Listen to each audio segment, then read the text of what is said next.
Alright, main focus points with the dead bug, alternating dead bug, making sure to keep your back completely flat to the ground. We don't worry about how far our limbs can go apart, how low our legs can go, how far our arm goes back. Just keep the back flat as if someone has a $100 bill in between your back and the floor and they're trying to pull it away, but you're trying to keep it firm into the ground. If you can keep your back flat, you can keep increasing the challenge by trying to go a little bit further each time towards the floor, but again, keep the back flat more than anything. Next, bridge walkouts. I'm going to act like I'm pulling in to get my lats tight. My back is already pressed to the ground, meaning my core is engaged. And then from here, I'm just going to slowly walk out about a half a foot's distance each time, trying to get my knees locked out. If you can get out with your knees locked out pretty easily, and we're not like cramping up the hamstring, then the next progression would be to go faster, but making sure that we're keeping that hip height the whole time and avoiding contact with the butt and the floor.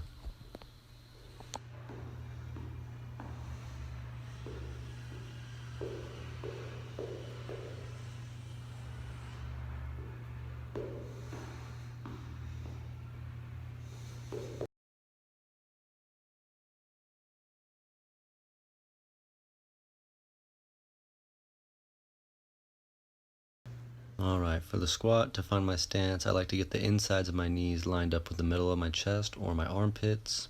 This will allow me to keep my feet flat as I'm squatting. Knees are stacked over the feet, and I'm going to sit down, keeping my elbows pointing forward. My elbows are kind of representing my chest and my thoracic cavity. So if my elbows start to point down, that means I'm likely rounding. So I want to keep them pointed forward like there's a laser on my elbows, and that laser stays pointed at the wall.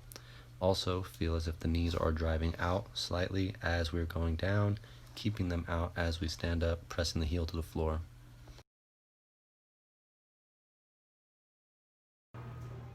And with leg flutters, just like dead bugs, my main focus is keeping my back flat. So if I feel any type of lift in the low back area, then I want to either slow down or not go as low with the heels. Try to keep your knees locked out, feet flexed, avoid letting the knees bend, but firmly pressing the back into the floor, keeping the head off the ground. But if the neck gets tired, then you could have the hands supporting the head to take off some tension on the neck.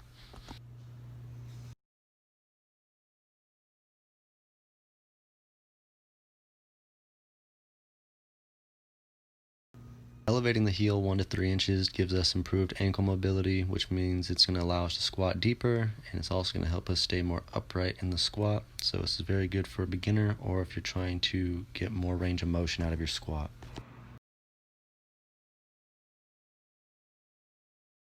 With this exercise, the back leg is more of just like a kickstand. Use it when absolutely needed and try to avoid using it otherwise. So right there, it's connecting, helping me get that last little portion on the bottom. And if you want to increase the challenge on the way up, then lift the heel, then try and stand up. It's very hard, and that other leg is going to feel it a lot in the quad. And right there, I was trying to get my knee to the floor without the foot touching, which is even harder. So keep your focus on the front leg.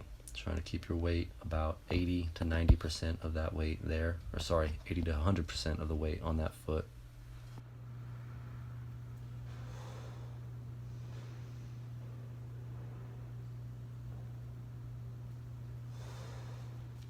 And I know you can't see my feet that great here, but the main thing that I wanted to show was that I do get a little outside and I kind of widen my stance in order to have balance. In a few reps, you'll see me getting a narrow stance and it gets a little bit wobbly. So make sure that we have our knees and ankles about shoulder width apart so that we have the most ideal balance in that bottom position.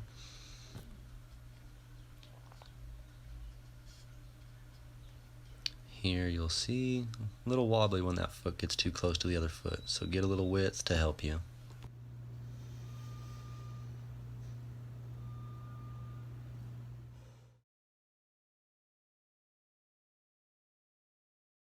You could use a couch or you could stack books or whatever you have around the house to put your foot on. I don't like to get my foot too high because I feel like it interferes with the movement. So anywhere between 3 to 12 inches above the floor with that back foot. But keeping 85 to 100% of the weight on that front leg. At any point, it should feel like if we lifted that foot off the box, we could still complete the movement. It's really just there for balance on those times that we occasionally shift over, in this case to the left. If I were to shift over to the left a little bit, my left foot would drive into the box a bit more to help counter that.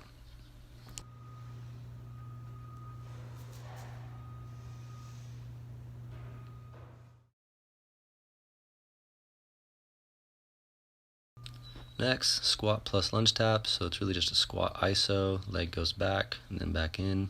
Still try to keep most of that weight on, in this case, the right leg. Left leg is going back and forth 10 to 15 times, and I'm trying to maintain a constant height in that squat. If anything, I can also try to get lower when the leg goes back, and then switching 10 to 15, this leg, and then you'll rest. So make sure to get right leg, left leg, 10 to 15 reps each, short break, and then back at it for 2 more sets.